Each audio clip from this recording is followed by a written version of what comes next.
Welcome back. My name is James Agnew. I am the General Manager of Audrey Wilkinson, and we are here at the Audrey Wilkinson cellar door with the wonderful Audrey Wilkinson vineyard stretching out in front of us, the Barrington tops in the far distance on a glorious Hunter Valley day. We are desperately disappointed that we can't have all you lovely people come and visit us here at the cellar door, so we thought we'd take it upon ourselves to do some videos and try and bring a sense of the cellar door to you at home. We're going to talk about wines, we're going to talk about history and a few other bits and pieces. This is, I think, the third video that we've done now in the Behind the Barrel series. So I am behind a barrel. And today we're going to talk about a wine. Today we're going to talk about a sparkling wine. Today we're going to talk about the 2013 Blanc et Noir Winemaker Selection Blanc et Noir from the Orange region in central New South Wales, or as we like to call it, Upper Western Hunter Valley. The relationship between the Orange region and the Hunter Valley is long-standing. It is a really, really wonderful place to visit, a really wonderful place for grape growing and winemaking. There's some wonderful people there. It's almost as good as the Hunter Valley. That's how good it is. Now, the distinguishing factor about Orange from a viticultural perspective, one of the reasons we go there for grape, is that it is a high altitude, cool climate region. The two go hand in hand. The higher you go, the cooler your average annual temperatures are, which makes a big difference in maintaining acidity in fruit and maintaining long ripening periods, so you get this very finessed, nuanced, complex flavour profile in the grape, but with high acidity still. So you get rich flavours, high acidity, perfect for certain styles of winemaking. In particular, sparkling winemaking, where you want high acidity and relative ripeness next to that high acidity level as well. The altitude brings the coolness to the region. For every 100 metres in altitude you go up, your average annual temperature drops 0.1%. To be in the Orange GI, as they call it, geographical indicator or region, your vineyard must sit above 600 metres above sea level. To give you an idea, here where we're standing right now at Audrey Wilkinson, we're about 180, 200 metres above sea level. So it's a fair hike up the hill from where we're at. The Blanc et Noir is named for the fact that it has both black grapes and white grapes in there, the black grapes being Pinot Noir, the white grapes being Chardonnay. These are the two traditional grapes that you get in your champagnes, for instance, but most traditional method sparkling wines have those two key varieties in it. Sometimes there's Meunier in there, another red grape variety, but we decided to name this Blanc et Noir because it was the bringing together of those two grapes, but in particular Pinot Noir plays a very specific role. And if I can just pour some of this wine in here for you to show you,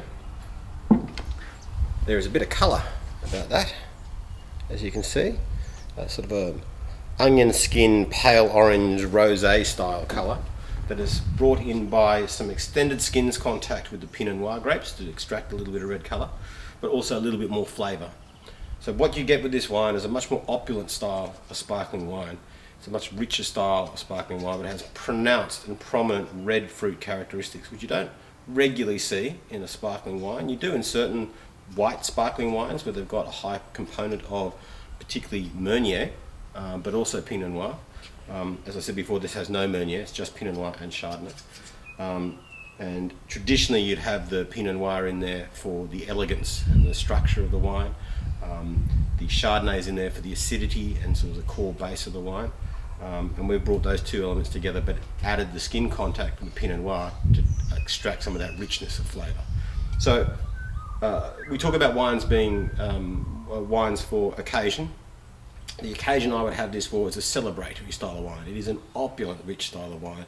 It's not an aperitif, dry, bone dry style, although it is relatively dry. Just this red fruit characteristic just makes it a very pleasing, pleasurable style of wine. So this is a wine to toast with. This is a wine to celebrate with.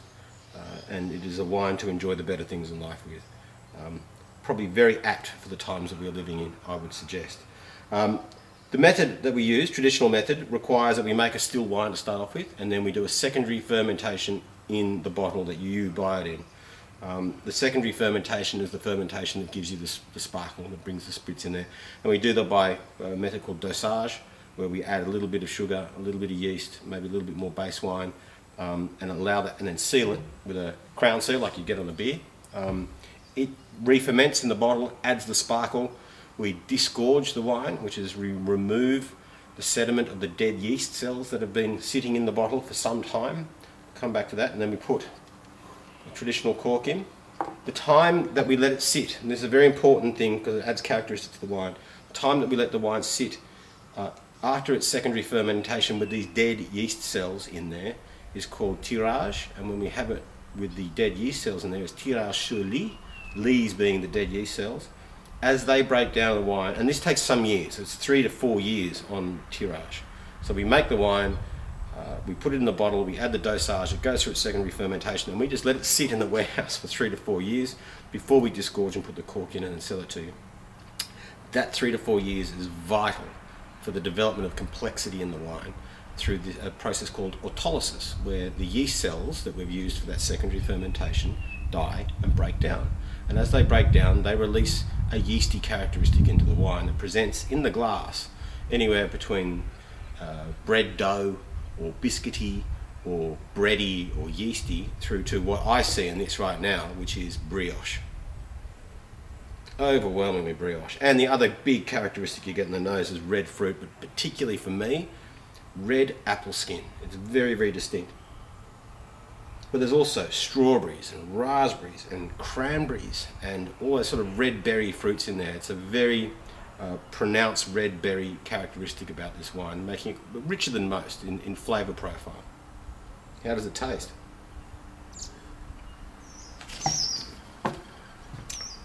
Oh, that's good. Again, rich red fruit flavours. Red currant, strawberry, and that red apple's in there distinctly as well. But again, the brioche carries through. It's still going. It's got such persistence. It's got great length on it, that wine. Really a classy bottle of sparkles, that one. As I said, made in the traditional method from cool climate, high altitude region. It ticks all the boxes of the things you should be looking for in a sparkling wine. And it really is a wine to celebrate with, and the wine itself is cause to celebrate, I have to say. That is a bloody good drop. Again, we're doing free shipping on all orders above a 6-pack, so do a mix 6, buy a straight 6, whatever you wish, but it's shipped free to you to the door using Australia Post. We've got pretty good sound methods for social distancing deliveries these days. So jump on the website www.audreywilkinson.com.au and follow the links. You'll be able to buy whatever you like online and delivered to your door. Thanks for joining us. We'll see you in the next video.